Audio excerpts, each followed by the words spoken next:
Hi, I'm Tiffany. And I'm Rihanna, and welcome back to Fresh Off the Broke. Fresh Off the Broke is about personal experiences growing up Asian American in a predominantly white community, Asian media, and Asian pop culture in general. Race has always been a sensitive topic.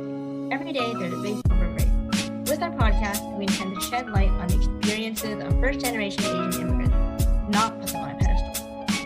We understand that race isn't everything, but there should be an acknowledgement of people of color, the knowledge gap, and the racial divide that will ideally be broken. Now that that's out of the way, let's get into the episode. Today we will be discussing Western fashion companies and their tendency to slap random foreign phrases on everything.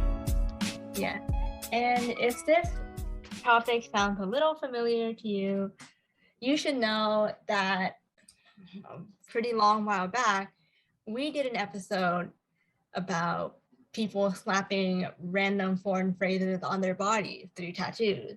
Mm-hmm. And this episode is essentially a sequel or a different take on it through a different industry. Mm-hmm. Now, some of you may be wondering, if you haven't seen the tattoo episode either, what's so bad about using foreign language as an aesthetic? Like, what's the harm in that? I think it looks cool. Therefore, I'll put it on my body. Yeah, the English word just doesn't look as nice. Mm-hmm. Well, if we look at it in terms of a historical perspective, using language as an aesthetic is extremely disrespectful. Mm-hmm. And it just completely passes by like everything that has happened pretty much ever in the past. Mm-hmm.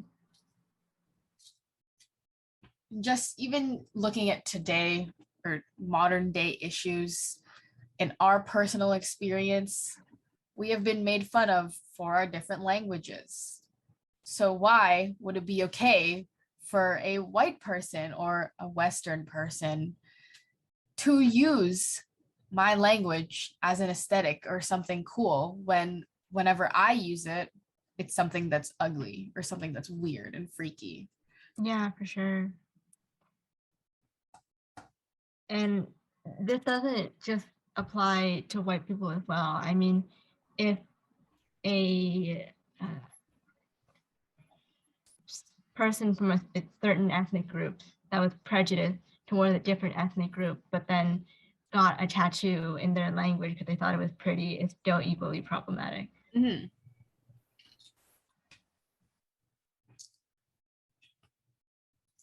It also is bad due to fetishization. You got it. The real ones know that I can never say that word. Mm-hmm. We'll get there. We will eventually. Mm-hmm. Yeah. Again, fetishization also very disrespectful to history. Like, some people could say like, oh no, like I like the language, it's like I'm supportive of it. No. There is a line that is drawn. We will get into it eventually. Mm-hmm. We have gotten into it. Plug to our yellow fever episodes and fetish episodes. Asian makeup. Mm-hmm. Mm-hmm. But yeah. And also trying to find the root of this issue. Something that our best guess would be is that this issue pretty much stems from like that old concept of Asia as a like mysterious place, mm-hmm. a land of mystery. A mysterious figure looms. Yeah. But yeah, so that's why like this modern manifestation is that these unknown mysterious phrases are like trendy for Asian languages. Like, it used to be mysterious land, now it's just mysterious words. We've progressed. Has it gone away? No. We've just changed what it looks like. Yeah. That's a great way to put it. And the thing is, the whole argument about how something doesn't look good enough in English, not pretty enough, so you have to write it in a different language. Doesn't, I mean, not really supposed to make sense, but it doesn't make sense to me because there's, think about all the fonts and just styles of writing words in the like this. How many fonts exist like right now? I could not count. An I just infinite amount. don't believe that there isn't a way to make whatever inspiring or powerful word, or even a meaningless word, if you want, look nice. Have you? There is no excuse. Yeah, I mean, look at the people that do the ironic calligraphy stuff with curse words. Yeah. And then they make it look really beautiful, but then it's a really vulgar statement. If they can do that, I really don't see why you can't get peace on your arm in English. It's the same for, I mean, if you were to get a tattoo in Chinese, I mean, if you just printed it out in the way that, I don't know, Chinese text is on the computer, it doesn't look that nice. It's very straight, which is why people opt for a more calligraphy-like style. That's why, you know, those scrolls that some people have in their houses or in buildings on the wall where it could be like a Chinese quote or just some type of proverb. Oh yeah. Imagine, like, that's the reason why, I mean, not entirely, but that's the reason why they're not just writing it straight out. Yeah. They're doing like, well, for one, is passing down traditions, and for two, it just looks better. So get that phrase on your arm in English, please. Yes, please. The episode's over. Bye, everyone. Yeah, I think that was enough. So some of you might be wondering, what do we even mean by the tendency of Western fashion companies to slap random foreign phrases on everything? So, for example, let's use Japanese characters. You would see a shirt with maybe a graphic on it, and the text is written in Japanese characters instead of English. And the graphic has nothing to do with Japan, maybe. Nothing to do with like anything foreign. Just like some random, like, I don't know. What's something random? like a seashell. And then it has like Japanese text on it. A lot of the time, the colors, if we're talking about clothes, pretty pastel, or maybe it's black and white. Some companies really like doing the thing with black clothing, like super simple with just the white text. Yeah.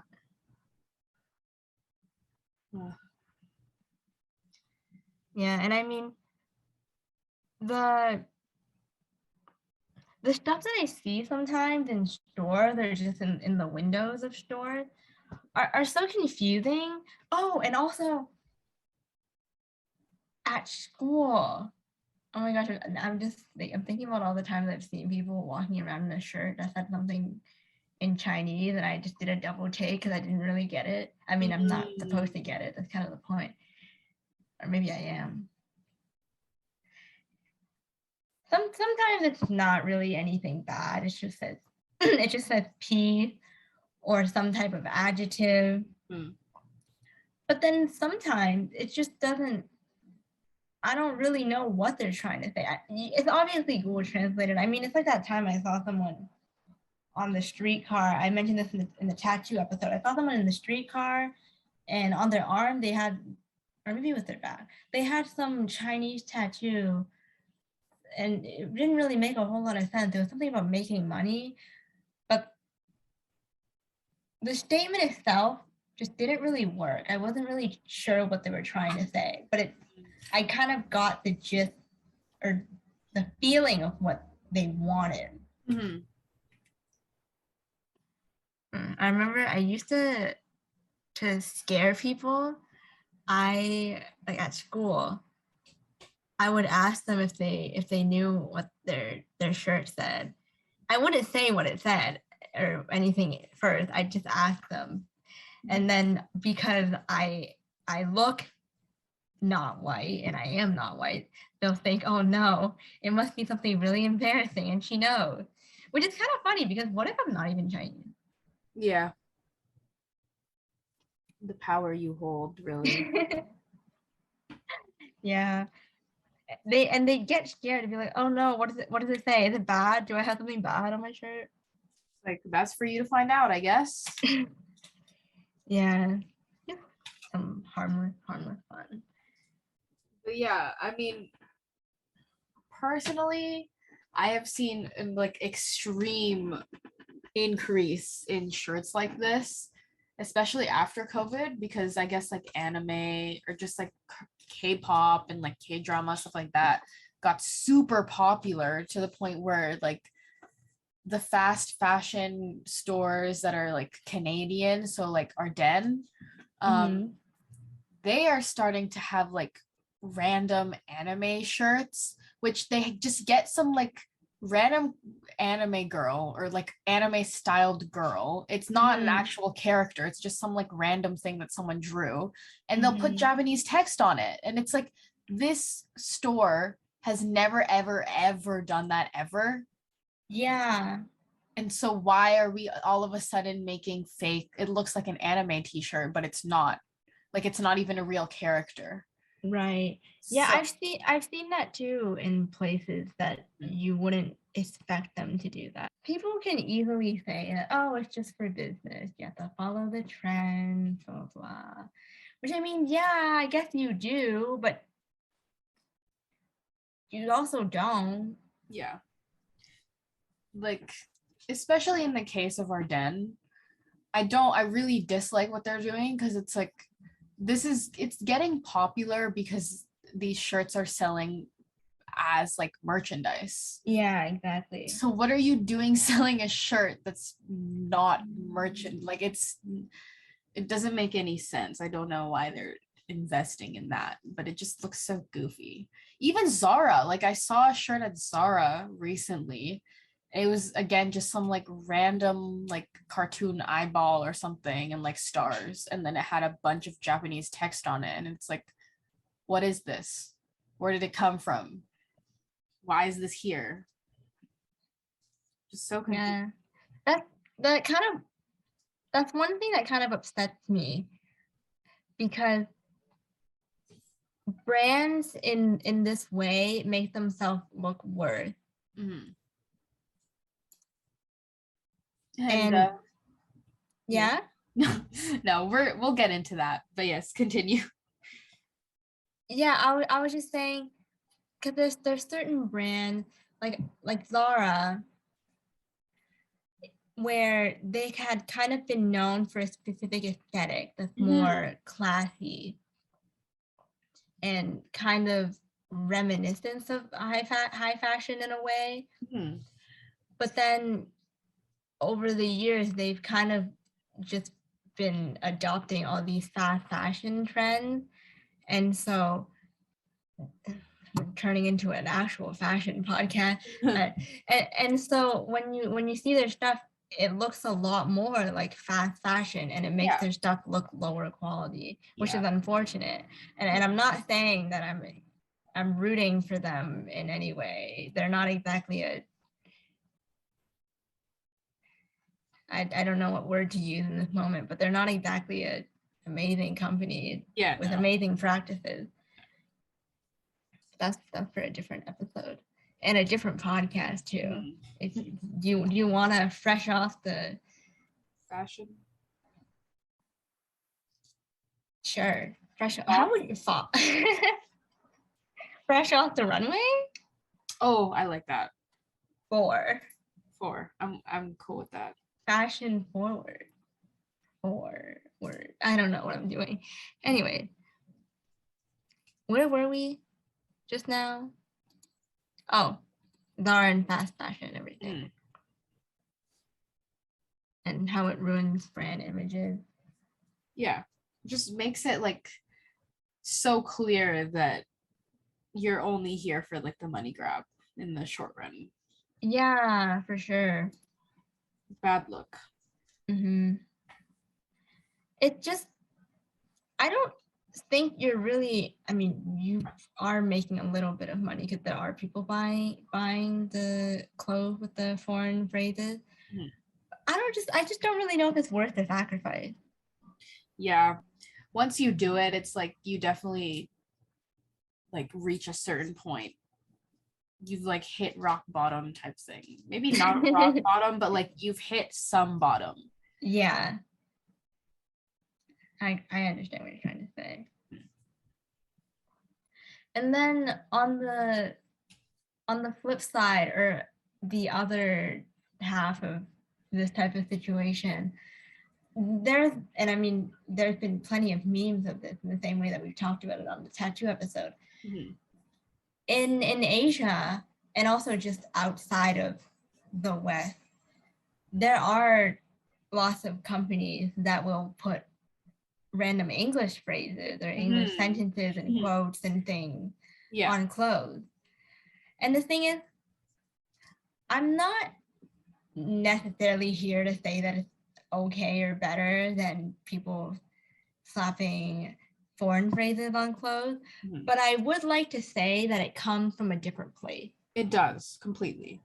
Because the way that Eurocentrism exists as it does, and the way that the world, and like how the West has made it so that English is seen as the universal language. Like that's the language that brings the world together. And that's the language that you need to know if you want to be I don't know if I want to say worldly person, but it's the language that you need to know if you want to just get places around the world, even if it's just traveling. And so because of that, English is put on this pedestal. And we've talked about this hundreds of times, just across all episodes, where because English is on a pedestal, in many places, English is seen as a class symbol or a class status of some sort, where for a lot of people of color, if you know English, you're seen as someone that's more educated. You're seen as someone in a higher place of society. If you know English in an English speaking country and you're a person of color, they'll think you're better than the immigrants that can't actually speak English, blah blah blah, and all that rhetoric. And then if you can speak English in your home country that's not a predominantly English speaking country, or English is just not the first language, then you're just seen as someone that's super cool, super educated, just above all the other people in that country. And because of all that, having English on your clothes can seem like, oh, you're more educated. Like, oh wow, you understand this stuff. Yeah. And there's errors all over the place and on those clothing items too. Spelling errors, grammar errors, just nonsensical things that I don't even know what it's saying. And it's sad because when I see a Chinese phrase be butchered in some way on a clothing item, I'm thinking, they're not even trying to make it right. Like they're just doing it for the money. But then in some way, and not 100% of the time that I feel this way, but sometimes when I see English phrases not really be written properly on clothes elsewhere, there's this part of me that's kind of sad, because I don't know, they're also trying to make money, but there's the part of me that's sad because there's still that hint of just trying to be better, and you know, not better with bettering oneself, but better as in, it's like those cheaty stories of people trying to look cool, trying so hard. there's just this hint of me that feels that way that when I see stuff like that. Mm-hmm. And I mean, that's not to say that everything is that deep. Sometimes it's just kind of funny. Oh, wow. Like, why does that person have the word graph on their shirt? Mm-hmm. Going along with the ideas of like hypocrisy within the fashion world, there are unfortunately a lot of racist depictions of Asians in Western fashion.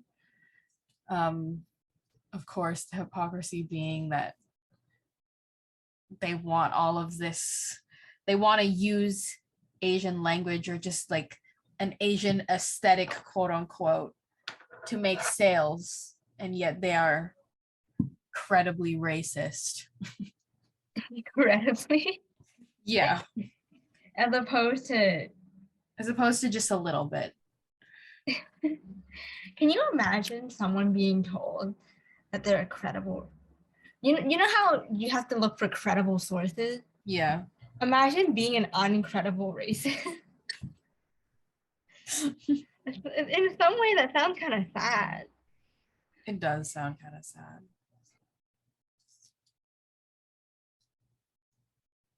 Incredible racist. But yeah,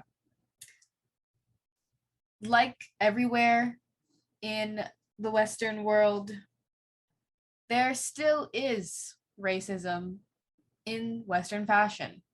Nowhere is safe, unfortunately. Yeah, and for this episode, we gathered a few significant and recent-ish examples that stood out to us in like under this topic. One being that Dolce and Gabbana ad, the one with the Chinese model and the baguette and the chopstick. Oh my gosh.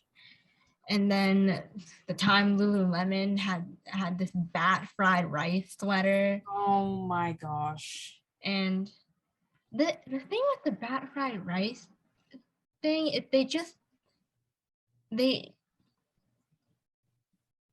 I think they said they fired the artist that made it, but then nothing else really internally was done.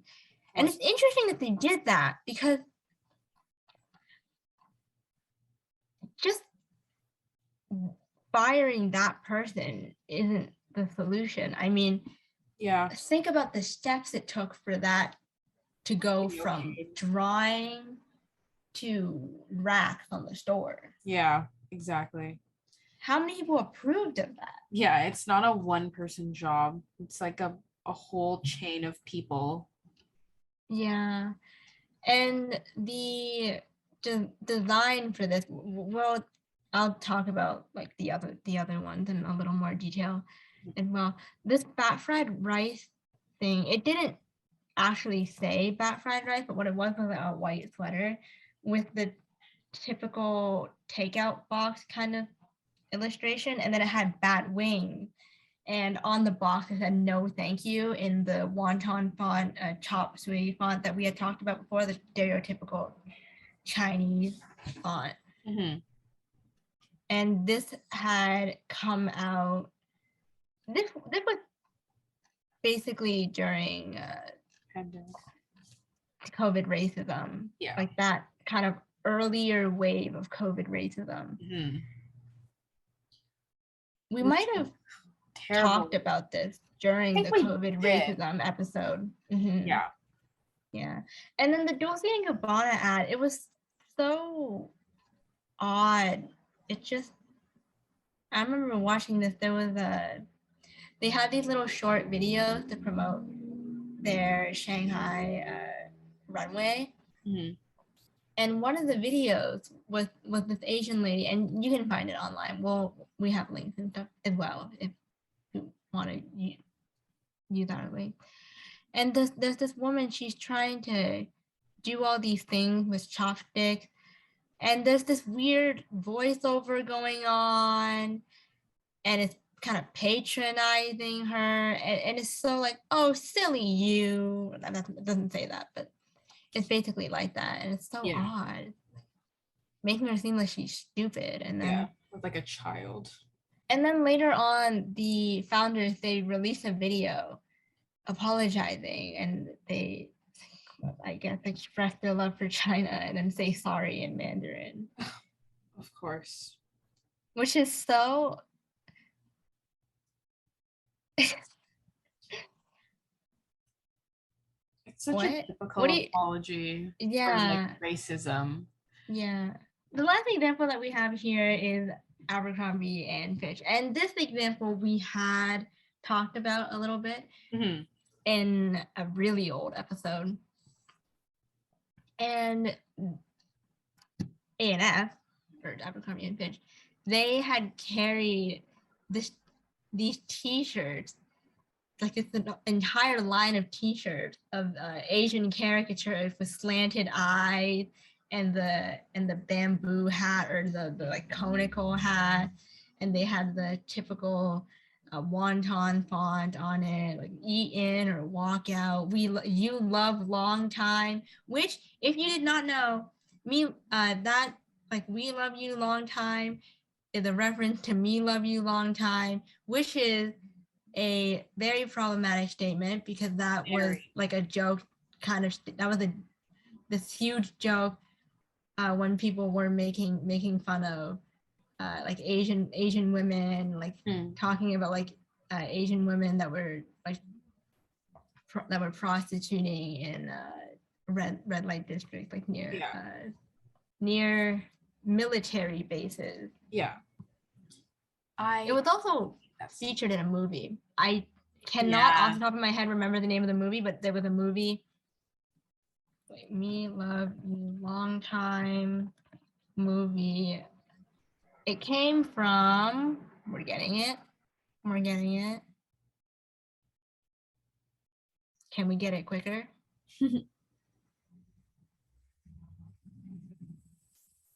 We can.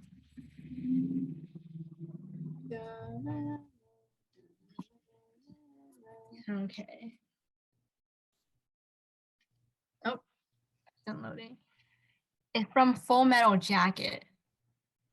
What movie? I'm sure it's a popular movie considering how widely spread this phrase has been used, but yeah, there was this Asian woman. She walked past these two guys who were in the military, and she was saying stuff in an accent, saying like, "Me love you long time, me this, me that." Just completely just turning Asian women into this like joke of a human that kind of just exists to like fulfill these desires. Yeah, I hate that statement.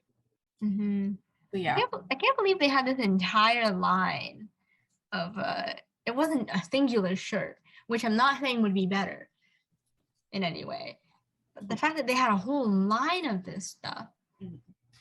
But also at the same time, are we really surprised that Abercrombie and Fitch is doing this? Well, not at all. No one is surprised. Yeah, if you're unfamiliar with some of the lovely feats of Abercrombie and Fitch, their CEO had once made this statement about the company making clothes for skinny people because their brand is for the cool kids. And skinny people are cool. Yeah. So cool. And like, obviously some people aren't gonna fit in.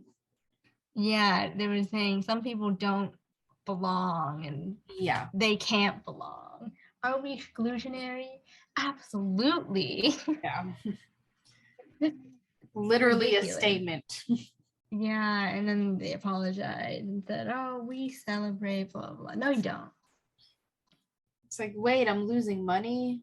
I was just kidding. Yeah. Oh, and if I hadn't mentioned this yet, there were protests about this line of clothing as well. There was a 50-person public protest near in a store of theirs in San Francisco, California. It's good. Mm-hmm. It's just, I don't know how you just do stuff like that. I mean, slightly off topic, but just similar things that happened. There was that company that had this shirt that was making a reference to a school shooting that had happened. Oh, yeah. I just don't know, how do you think of something like that? And then how does it manifest and make it to the store? I mean, it just shows you the type of person who like works in the higher ups of these companies. Mm-hmm. Like, again, I'm sure if you're a higher up in companies like this, you probably are all somewhat of the same type of person. Yeah. Yeah, as I said earlier, are we really surprised that the fashion industry is not exempt from racism? No. It's everywhere. It's in clothes, it's in, well, just society in general, and it's in tattoos. And like we said in the tattoo episode, doing this just looks dumb. It makes you look dumb, makes the brand you're wearing dumb. It makes the customers of the brand look dumb. Yeah, it's not a good look at all.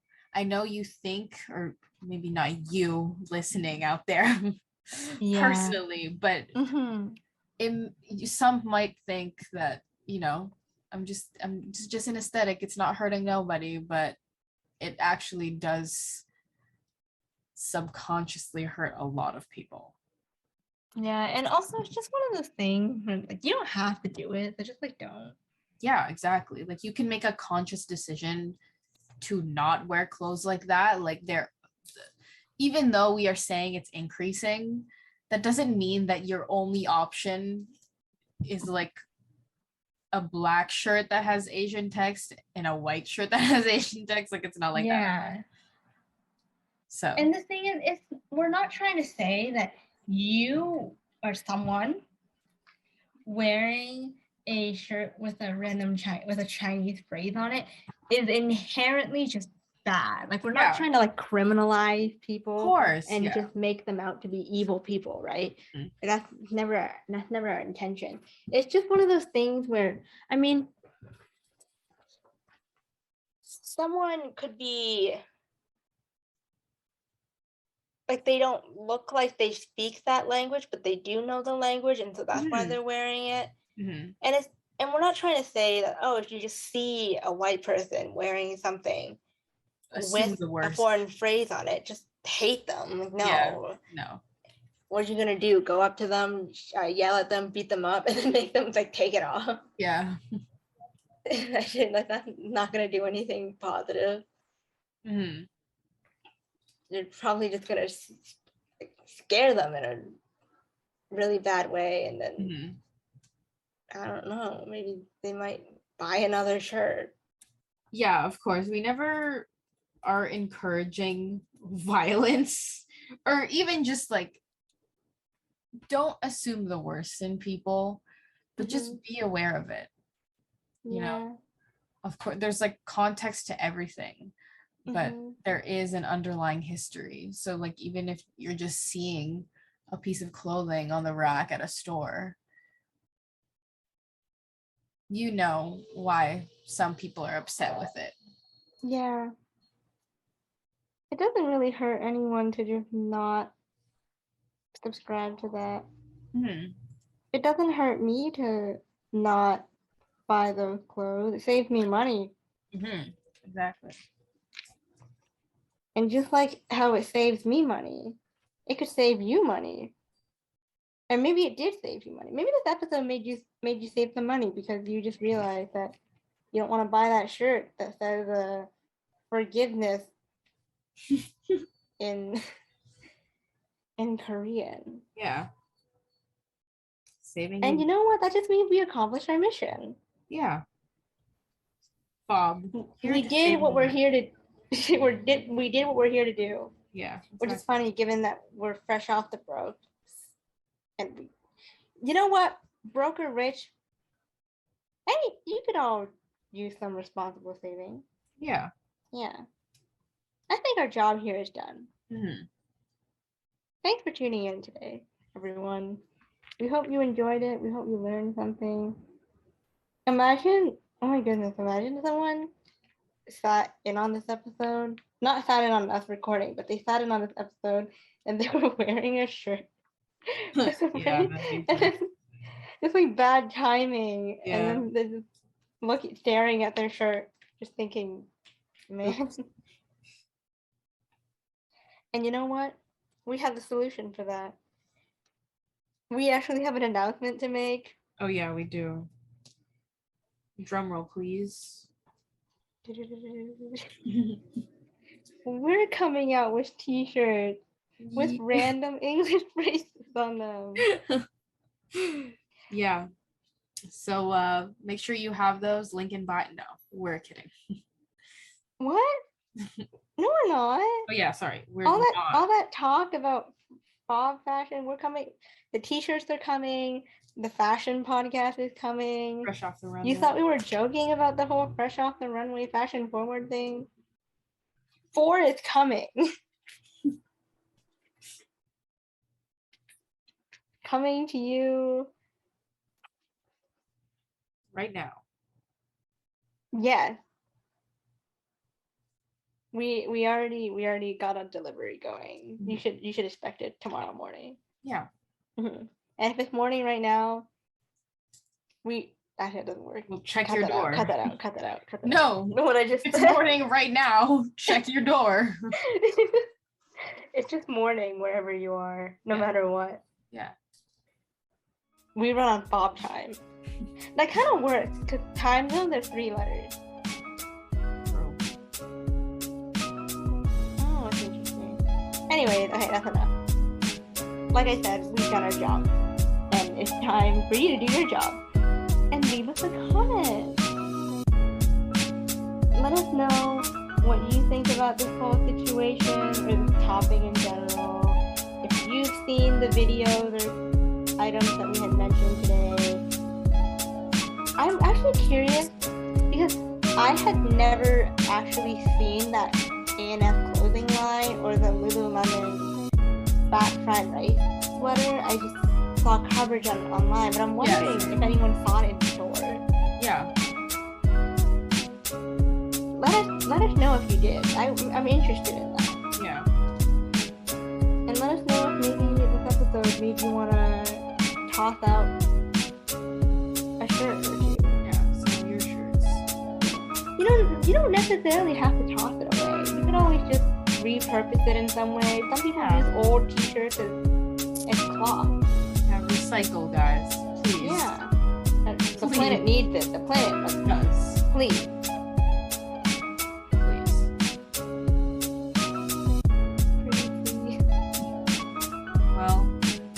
Guys like this episode and want to stay connected with us, check out our website in the description. It contains links to our streaming platforms such as Spotify, Anchor, Apple Podcasts, and more.